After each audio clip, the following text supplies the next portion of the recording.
नमस्कार, CBC news में आपका स्वागत है।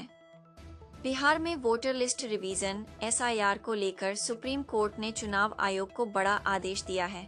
सुप्रीम कोर्ट ने कहा है कि वोटर लिस्ट में सुधार के लिए 11 दस्तावेजों में आधार कार्ड को भी शामिल किया जाए। इसके अलावा सुप्रीम कोर्ट ने कहा कि राज्य निर्वाचन अधिकारी आज के आदेश की जानकारी राजनीतिक दलों को दें। इसके अलावा बिहार एसआईआर की समय सीमा बढ़ाने से फिलहाल सुप्रीम कोर्ट ने इनकार कर दिया है।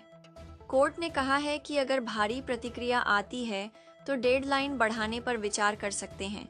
सुप्रीम कोर्ट ने कहा कि सभी पार्टियों के बीएलए उन 65 लाख लोगों की लिस्ट चेक करें जिनके नाम ड्राफ्ट वोटर लिस्ट में शामिल नहीं किए गए हैं। हम 14 अगस्त के आदेश को दोहराते हैं और कहते हैं कि वे ऑनलाइन आवेदन कर सकते हैं और किसी भी प्रकार के शारीरिक तौर पर आवेदन की जरूरत नहीं है। कोर्ट ने अपने फैसले में राजनीतिक दलों को न सिर्फ इस मामले में शामिल किया, बल्कि उन्हें सक्रिय रूप से लोगों की मदद करने का निर्देश भी दिया।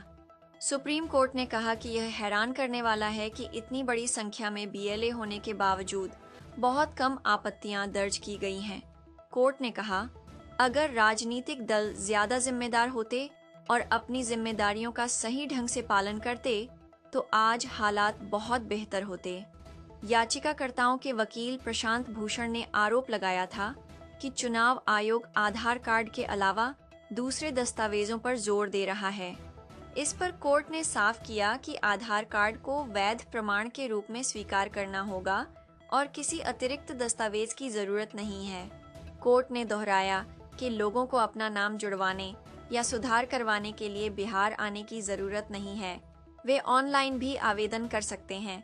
चुनाव आयोग ने बताया कि मतदाता सूची से हटाए गए 65 लाख लोगों की बूथवार सूची वेबसाइट पर डाल दी गई है। इन लोगों को सुधार के लिए आवेदन या फॉर्म 6 भरकर दावा करना होगा। चुनाव आयोग के वकील राकेश द्विवेदी ने कोर्ट को बताया कि 65 लाख हटाए गए नामों में से 22 लाख मृत पाए गए हैं और 8 लाख डुप्लीकेट हैं। उन्होंने कहा कि लोग अगर खुद आगे आते हैं तो उनके दावों की जांच की जाएगी। वहीं याचिकाकर्ताओं की ओर से वकील प्रशांत भूषण और वृंदा ग्रोवर ने आरोप लगाया कि चुनाव आयोग जमीनी स्तर पर काम नहीं कर रहा और खुद ही दिक्कतें पैदा कर रहा है। भूषण ने यह भी आरोप लगाया कि सबसे बड़ी विपक्षी पार्टी आरजेडी ने सिर्फ आधे निर्वाचन क्षेत्रों में ही बीएलए तैनात किए हैं। कोर्ट ने कहा कि वे इस मामले पर अपनी नजर बनाए रखेंगे। तो जुड़े रहिए सीबीसी न्यूज के साथ। धन्यवाद।